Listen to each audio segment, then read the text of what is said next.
3대 7중 재앙 중에 첫 번째 재앙인 일곱인 재앙에 대한 얘기가 나와요. 이 일곱인 재앙은 그 이어서 8장 7절부터 11장 19절까지는 일곱인 재앙 다음에 오는 일곱 나팔 재앙이고, 그 다음에 이어지는 것이 7년 대환란이라고 이렇게 삽입이 되어 있는 부분이 있어요. 그게 12장부터 14장까지 얘기고, 그리고 난 다음에 뒤에 15장 1절부터 16장 21절까지가 일곱 대접 재앙에 대한 거예요. 그것이 바로 3대 7중 재앙의 내용들이에요. 그런데 오늘은 그 딱 앞에 계시 부분에 대한 얘기를 하고 있는 거죠. 이 3대 7중 재앙의 계시 부분에 해당하는 일곱 인재앙은 앞에 오늘 봉독한 내용처럼 보면 네 가지 그 인재앙이 말탄자에 대한 내용이 쭉 나와요. 그거는 읽어보시면 대충 아실 것 같고, 중요한 거는 그 다음에 오는 다섯 번째 재앙인데, 여러분들이 읽어보시기에 틀림없이 다섯째 인 재앙이라고 있는데 재앙 내용이 안 나와요. 그렇죠? 6장 9절 한번 읽어보실까요? 6장 9절 뭐라고 되어 있어요? 다섯째 인을 떼실 때에 내가 보니 하나님의 말씀과 그들이 가진 정보로 말미암아 죽임을 당한 영혼들이 제단 아래에 있어. 이렇게만 나오죠. 재앙의 내용이 없어. 혹시나 싶어서 내가 잘못 봤나 그래서 또 한번 넘어가 봐요. 10절에 보니까 큰 소리로 불러 이르되 거룩하고 참되신 내 주여 땅에 거하는 자들을 심판하여 우리 피를 갚아주지 아니하시기를 어느 때까지 하시려 하나이까. 여기도 재앙에 대한 내용이 없어요. 그죠? 그래서 또 11절을 가요. 각각 그들에게 흰두루마리를 주시며 이르시되 아직 잠시 동안 쉰다. 그들의 동무종들과 형제들도 자기처럼 죽임을 당하여 그 수가 자기까지 하라 하시더라. 여기까지도 이상해. 없어요. 그죠? 재앙에 대한 내용이 없고 재앙이 조금 뒤에 올 것이다라는 내용만 있어.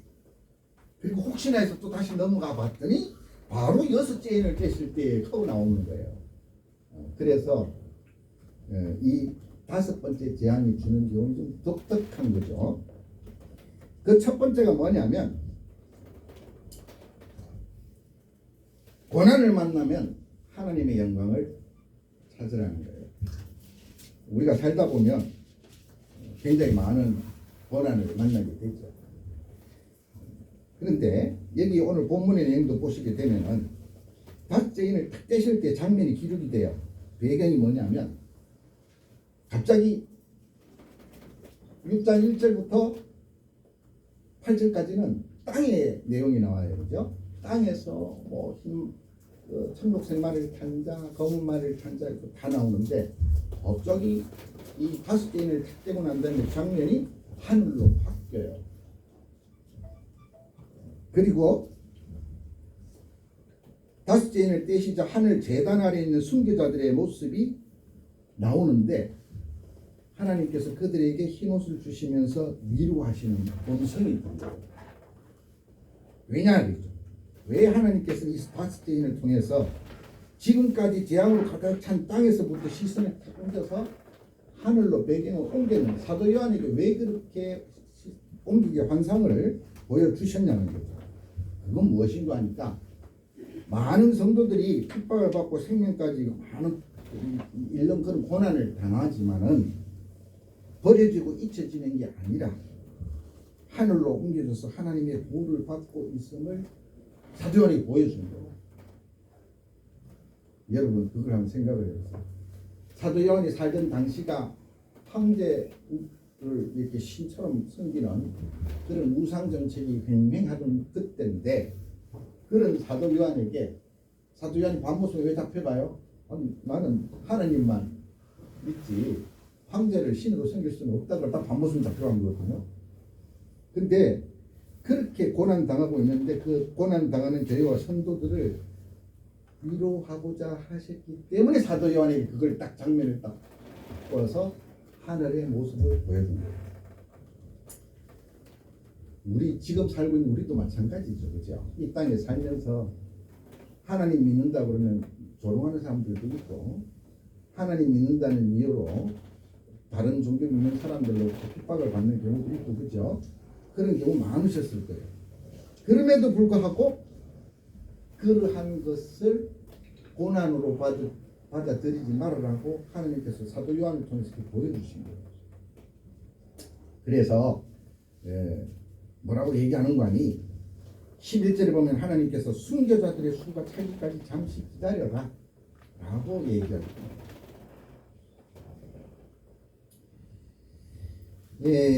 아무리 인간이 담대하다고는 하나, 그죠?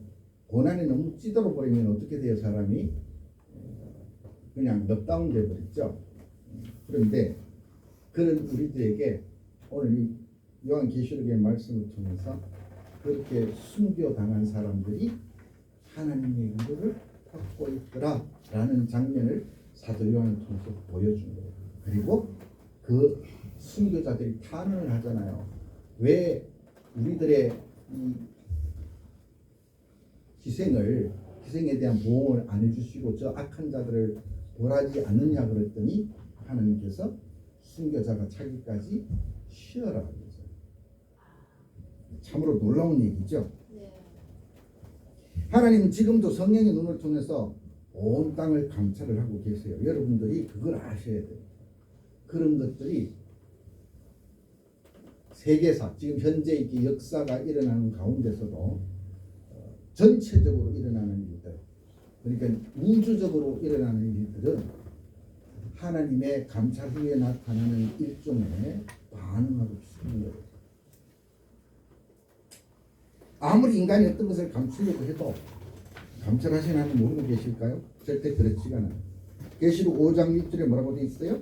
내가 또 보니 보좌와 네 생물과 장로들 사이에 한 어린 양이 서 있는데 일찍이 죽임을 당한 것 같더라. 그에게 7뿔과 7눈이 있으니 이 눈들은 온 땅에 보내심을 받은 하나님의 7영이더라.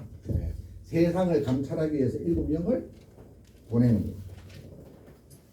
또한 공의로우신 하나님은 죄 있는 자를 보고 결코 그냥 지나치지 아니하고 반드시 그 행위대로 갚으시는 분이라는 걸 여러분이 아셔야 돼요.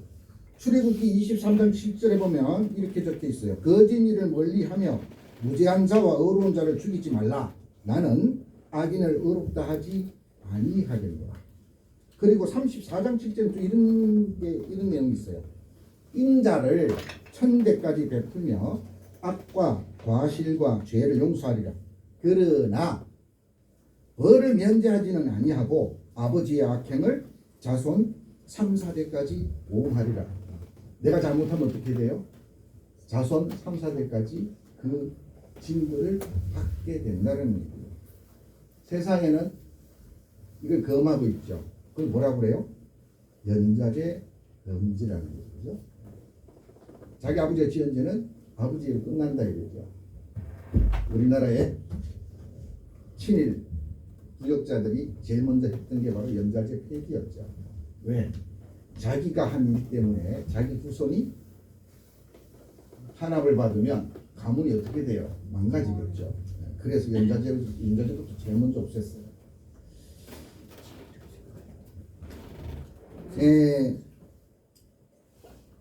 따라서 하나님께서는 말이죠. 때가 차면 자기의 죄를 회개치 않고 감추면서 하나님의 심판을 비웃던 자들을 가장 무섭고 두려운 심판을 하게 될 것이라고 하셔요. 시편 50편 21절에 그렇게 적혀 있어요.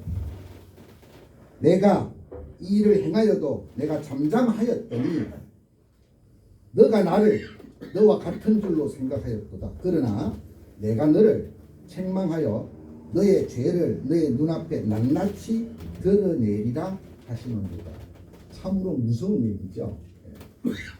우리가 죽어서 나중에 하늘나라 가게 되면 그런 데잖아요. 자기 인생 모든 것들이 파노라마처럼 쫙 이렇게 펼쳐지는 거예요.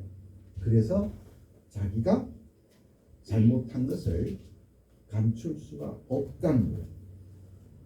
전도서 8장 11절에 뭐 이런 내용이 있어요. 악한 일을 악한 일에 관한 징벌이 속히 실행되지 아니하므로 인생들이 악을 행하는 데 마음이 담대하도다. 근데 오늘도 제가 읽어드렸지만 1장 3절에 뭐라고 되어 있어요? 때가 가까웁니다 라고 적혀 있어요. 로마서 2장 5절에 또 뭐라고 되어 있느냐? 다만 내 고집과 회개하지 아니하는 마음을 따라서 진노의 날 곧 하나님의 의로우신 심판이 나타나는 그날에는 이 말 진노를 너에게 쌓는도다. 진노를 갖다 그냥 이렇게 내리는 게 아니고 진노에 진노를 해서 싹 한 층 쌓는다고 그렇게 얘기를 해요.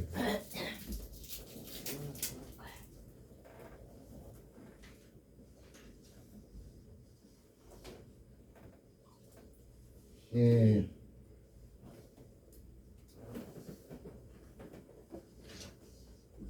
두 번째, 첫 번째 말이 더 끝났네요. 우리가 이렇게 하나님의 그 영광을 바라본 대표적인 사례가 하나 있어요. 그게 뭐냐면 사도행전에 나오는 스데반 집사예요. 이 스데반 집사는 돌에 맞아 죽으면서까지도 뭐예요? 하나님께 영광을 돌리고 그들에게 할 말을 다 해요. 근데 사도행전 7장 55절 56절 그 내용이 나와요. 스데반이 성령 충만하여 하늘을 우러러 주목하여 하나님의 영광과 예수께서 하나님 우편에 서신 것을 보고 말하되 보라 하늘이 열리고 인자가 하나님 우편에 서신 것을 보노라 라고 자기가 본 내용을 그대로 이렇게 증거를 해요. 근데 고린도후서 4장 17절에 보면 우리가 잠시 받는 환난에 경한 것이 지극히 크고 영원한 영광에 중한 것을 우리에게 이루게 합니다 라고 그렇게 쓰고 있어요. 그리고 히브리서 12장 11절에 보면 무릇 징계가 당시에는 즐거워 보이지 않고 슬퍼 보이나 후에 그로 말미암아 연단 받은 자들은 의와 평강의 열매를 맺는다 이렇게 얘기를 했어요. 두 번째가 뭐냐면 하나님의 믿음으로 충성하는 자에게는 반드시 승리와 영광으로 갚아주신다는 거예요. 6장 9절에 보면 제단 아래에 있던 순교자들의 모습이 기록이 되어 있지만 이는 희생제물의 피가 번제단 아래 뿌려지도록 되어 있는 제사법을 반영을 하는 것이 눈에 보여요. 그것이 어디에 나오느냐면 레위기 4장 7절에 나와요. 여기 보면 제사장은 또 그 피를 여호와 앞 곧 회막 안 향단 뿔들에 바르고 그 송아지의 피 전부를 회막 문 앞 번제단 밑에 쏟을 것이다 라고 되어 있어요. 그러면서 그 10절에 보면은 순교자들이 제단 아래에서 이렇게 탄원하는 내용이 나오잖아요. 그 탄원하는 내용은 이 순교자들이 사서롭게 자기네들의 이 복수를 해달라고 탄원하는 내용이 아니에요. 즉 공의의 하나님이시니 하나님의 말씀을 이루게 하소서 이 내용이에요. 그래서 땅에서 불의한 핍박을 받을 때 무력으로 저항한 것이 아니라 우리 예수님처럼 그리고 스데반 집사처럼 심판을 하나님께 오로지 맡기면서 말씀에 따라 그 모든 핍박을 비폭력 저항과 인내로서 감당을 했음을 보여주는 것이라는 거죠. 그래서 산상수훈 말씀 마태복음 5장 39절에 이런 내용이 있잖아요. 세상에 오른뺨을 치면 왼뺨까지 돌려대라. 그 얘기가 그 얘기죠. 그런데 그것이 그냥 순응하라는 얘기가 아니에요. 제가 지난번에 한번 말씀드렸죠. 당시 사회는 왼손을 쓰면 되는데요. 안 되기 때문에 오른손만 써야 돼요. 그런데 오른손을 가지고 상대방 오른쪽 뺨을 때리면 어떻게 때려야 돼요? 이렇게 때려야 돼요. 그죠? 그런데 이렇게 때릴 수 있겠어요? 없겠어요? 지체 높으신 이름하야 위에 기득권을 가지고 있는 사람이 아래 사람한테 이래 가면서 때리겠어요? 그래 결국은 손등을 가지고 때린다는 거거든요. 근데 손등을 가지고 너를 업신여 기거들라 왼편까지 돌려대면서 뭐라고 해요? 난 너랑 똑같은 사람이야. 하나님의 백성이다. 그 얘기 하라는 거예요. 그래서 이것을 그대로 실천하신 주님의 모습이 어디에 기록이 되어 있느냐? 베드로전서 2장 23절에 되어 있어요. 그리고 자신들이 받은 교훈에 끝까지 충실했던 거라는 거죠. 모든 심판은 하나님께 있다는 그 말씀, 로마서 12장 19절에 있는 말씀인데, 로마서 12장 19절에 이렇게 적혀 있어요. 내 사랑하는 자들아, 너희가 친히 원수를 갚지 말고 하나님의 진노하심에 맡기라. 기록하였으되 원수 갚는 것이 내게 있으니 내가 갚으리라고 주께서 말씀하시느니라. 이렇게 얘기해요. 그러니까 사사로이 복수해 주세요 하는 것도 안 되지만 내가 직접 가서 이렇게 하는 것도 안 된다 이 말이에요. 왜? 이 역사의 주관자가 누구예요? 하나님이세요. 그렇죠? 하나님이시고 제도권 안에서 모든 것들이 그래도 인간 세상에서 나름은 법이라는 게 있어서 규율이 되지만 그게 인간들의 법이 하나님께서는 벌써 성경에 뭐라고 적고 있느냐면 너희들이 그 판결을 굽게 하도다 이렇게 표현했어요. 즉 제대로 된 판결을 안 한다는 거죠. 그래서 하나님께서 징벌을 준비를 하시는 거예요. 그 징벌에 대한 결과가 대종말이고 그 대종말에 대한 것이 3대 7중재앙이라는 걸로 기록된 것이 바로 요한계시록이라는 거예요. 마태복음 5장 아니지 그 계시록 6장 11절에 기록되어 있는 것처럼 흰 두루마기를 준다고 하셨죠. 그 흰 두루마기가 무엇을 의미하는 거냐면 성결과 칭의, 승리, 영광 이런 거를 의미를 해요. 그래서 계시록 3장 4절에 보면은 그러나 4대에 그 옷을 더럽히지 아니한 자 몇 명이 너에게 있어 흰 옷을 입고 나와 함께 다니리니 그들은 합당한 자인 영구라 라고 벌써 이렇게 앞에 한번 나온 적이 있어요. 그리고 또 7장 9절에는 또 뭐라고 적혀 있냐면 이 일 후에 내가 보니 각 나라와 족속과 백성과 방언에서 아무도 능히 셀 수 없는 큰 무리가 나와 흰 옷을 입고 손에 종려 가지를 들고 보좌 앞과 어린 양 앞에 서서 라고 적고 있고요. 계시록 19장 8절에 뭐라고 적고 있냐면 그에게 빛나고 깨끗한 세마포 옷을 입도록 허락하였으니 이 세마포 옷은 성도들의 옳은 행실이로다 라고 하고 있습니다.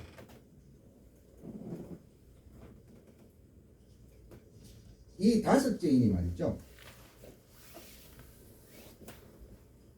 이렇듯 많은 교훈들을 가지고 있는데 이렇게 믿음으로 충성하는 자에게 반드시 승리와 영광으로 갚아주신다라는 그 내용이 마태복음 예수님께서도 그렇게 얘기하신 적이 있다는 거죠. 마태복음 5장 11절 12절을 보면 나로 말미암아 너희를 욕하고 박해하고 거짓으로 너희를 거슬러 모든 악한 말을 할 때에는 너희에게 복이 있나니 기뻐하고 즐거워하라. 하늘에서 너희의 상이 큼이라. 너희 전에 있던 선지자들도 이같이 박해하였느니라 라고 얘기를 합니다. 예수님도 이것을 전달하셨다는 거죠. 요한복음 16장 33절에는 보면 또 예수님께서 이렇게 또 기록하고 정언하고 계셔요. 이것을 너희에게 이르는 것은 너희로 내 안에 평안을 누리게 하려 함이라. 세상에서는 너희가 환난을 당하나 담대하라. 내가 세상을 이겼노라. 이 이겼노라의 가장 중요한 증거가 뭐예요? 부활이에요. 부활. 그 세상 사람들의 그 어떠한 호갑도, 즉 예수님을 십자가 못 박아서 돌아가시게 하는 그 결정도 예수님의 그 뜻을 꺾지를 못한다는 거죠. 즉 사망도 이기신 예수님입니다. 아멘. 근데 제가 아까 좀 전에 말씀드린 것처럼 세 번째 교훈이 바로 그건데 우리는 지금 이 심판이라는 게 유보가 됐다, 지체가 됐다라고 얘기를 하지만 예를 들어서 심판을 당할 사람 입장이라면 그게 얼마나 큰 공포였어요. 그렇죠? 그래서 심판의 지체야말로 가장 무서운 심판의 예고다라고 표현을 해요. 제가 아까 전에 좀 전에 설명을 좀 드린 적이 있는데 그 내용이거든요. 우리는 심판을 안 받을 것이라가 아니라 우리의 심판은 유보된 거예요. 우리 믿는 자들의 심판은 나중에 누가 증거를 해 주실 거냐면 성부 아버지 하나님 옆에 우편에 계시는 우리 예수님께서 나를 증거해 주신 거예요. 우리는 그래서 구원받은 백성이 다르다는 거예요. 아멘. 믿지 않는 사람, 구원받지 못한 사람들은 심판이 딱 대기 중인데 심판이 조금 뒤로 밀렸다 할 뿐이라는 거죠. 그래서 우리는 이 조금 뒤로 밀린 지체된 심판이라는 거 믿지 아니하는 사람들에게는 엄청난 공포고, 우리같이 벌써 구원의 그날, 구원받은 백성들이 심판의 그날이 왔을 때, 예수님 재림하셨을 때는 예수님께서 우리를 정죄하실 거기 때문에 우리에게는 그 심판은 심판이 아니라 뭐라고 표현을 하느냐면요, 우리 자수전을 쓴다 그러잖아요. 그래서 그걸 심판이라 안 그러고 진술이라고 해요. 진술. 이제 말씀을 마무리할까요? 오늘 본문에 있잖아요. 7인 재앙 중에 5째 인에 대한 말씀으로 구성이 되어 있어요. 그리고 우리는 이것을 통해서 예수님께서 재림하시기 전에 이 땅에는 전쟁도 있고 기근도 있고 질병도 있고 무시무시한 재난들이 휩쓸고 지나갈 것이라는 것을 우리는 벌써 알 수 있어요. 요즘 벌어지고 있는 일이랑 비슷한 거죠. 아마 그것보다 더 하면 되지 덜하진 않을 거예요. 앞으로 일어날 일들은. 하지만 동시에 오늘 본문은 무엇을 얘기를 하고 있냐면 그 모든 재난의 뒤에 누가 계시냐? 어린 양 예수 그리스도께서 계신다라는 말씀을 하고 계시고, 또한 그분이 이 모든 재난들을 통제하고 계심을 증거하고 있어요. 아멘. 두 번째, 우리는 이 땅을 살아가면서 이 모양 저 모양 고난과 어려움을 참 겪지만 우리 자신들이나 연약한 우리 자신들이나 제약으로 가득 찬 이 세상은 한숨만 쉬면 낙담하고 있어서는 안 된다는 거예요. 그래서 더 밝은 영의 눈으로 더 넓은 시야로 고개를 들어서 어디를 봐야 돼? 킹덤 오브 헤븐, 저 천국을 바라봐야 돼. 아멘. 그리고 지금도 우리를 위해 기도하고 계시는 주님을 보아야 합니다.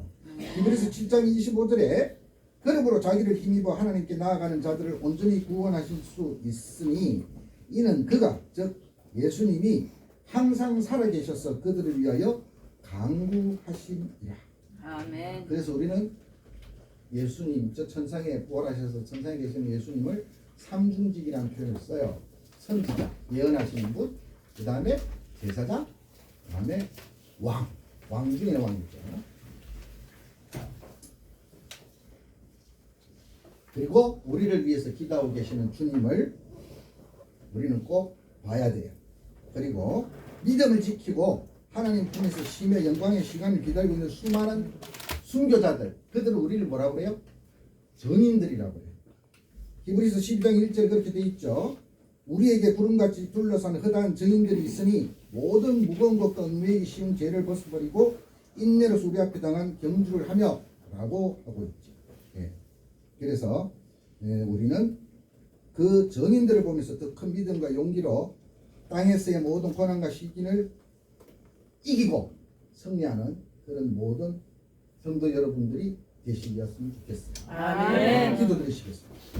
아버지 하나님 감사합니다. 무엇보다도 감사드릴 것은 아버지 하나님께서 약속하신 대로 이 예언의 말씀을 읽고 듣고 그리고 그 가운데 기록된 것을 지키는 자에게 복을 준다고 하셨는데, 오늘 이 5째 인에 대한 상고를 통해서 아버지 하나님께서 저희들에게 가슴판에 마음판에 아로새기고자 하는 그 진리의 말씀을 잘 지키는 저희 성도들이 되고자 하오니 저희들에게 복을 내려주시옵소서. 이 모든 말씀을 구주 예수 그리스도의 이름으로 기도드립니다. 아멘. 아멘.